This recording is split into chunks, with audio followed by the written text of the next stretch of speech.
what advice would you give to anyone who says that there's already too much red tape without adding more cost and time? Okay, I've first got to let you understand that I used to work in a government department in Good the funding insight. area. So I've heard this argument so many times. But you have to, you have to justify the funding at the end of the day. It's the public purse in this case. But my advice is speak to another organization that has actually done it. Because it doesn't matter how much arguing you do with them, if they're in that mindset, they've got to see it themselves to believe it. Mm. And look, I can pick out a few examples where they've embedded that whole culture of data collection and it's taken them to a whole new level. And then that's your return on investment, it's your return on effort, and it's demonstrated. Yeah.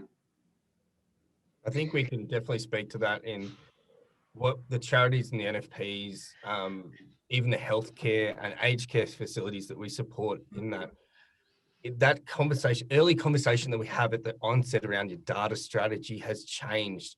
And I say this with respect because we had this conversation, Annie, last year, for example, right? The ability for you to be a dynamic organization, even during COVID, and, that changed because the platforms that you used then are not what you use today, because you can now do that from anywhere, right? Your staff can be capable of being able to serve. Absolutely. Yeah, we were completely stuck. That's it. We went to Christoph with this massive dilemma. We only had 2 licenses for a team of 6 because they were on the office, and when someone in the office wasn't using it, then they could share amongst themselves. Well, once COVID hit, that's disaster. We've got to work remote, but how do we actually do that?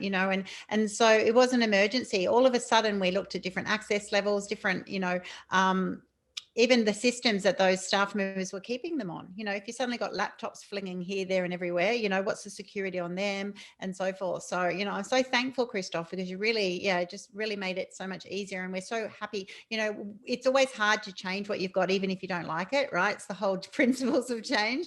But once you rip that Band-Aid off, we've just skyrocketed because of that need, because we knew it wasn't right. And COVID actually, therefore, was that instigator to go, right, let's just fix it, and now it's really good.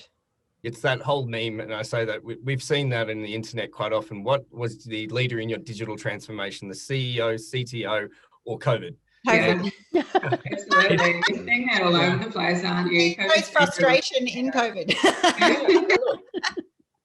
But this stretches to any business, and sort of that speaks to and I say that what we have tried to achieve with our partners, our customers, is that let's take that approach. Let's look at it at a holistic business level, not just look at it at an application or a specific need level, because now we're working differently. And if you think about the world that we live in today, it's not going to disappear immediately. And so we have that flexibility, and giving that to charitable organizations, especially now, because they're needed more than ever. The charitable organizations out there today are so necessary.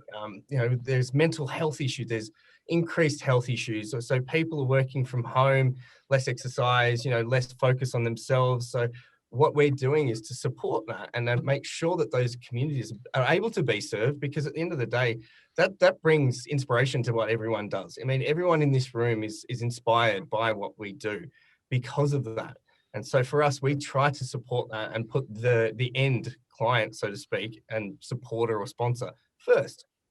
Can I also say too, going back to when we started this little bit of the conversation with Patricia, I'd argue that if the data collection process and capture process is done properly, there's probably going to be less red tape and less work, as you do it right once. And then you've got the data there to use to extrapolate, to cross-match, whatever you want, but collect it properly in the first instance.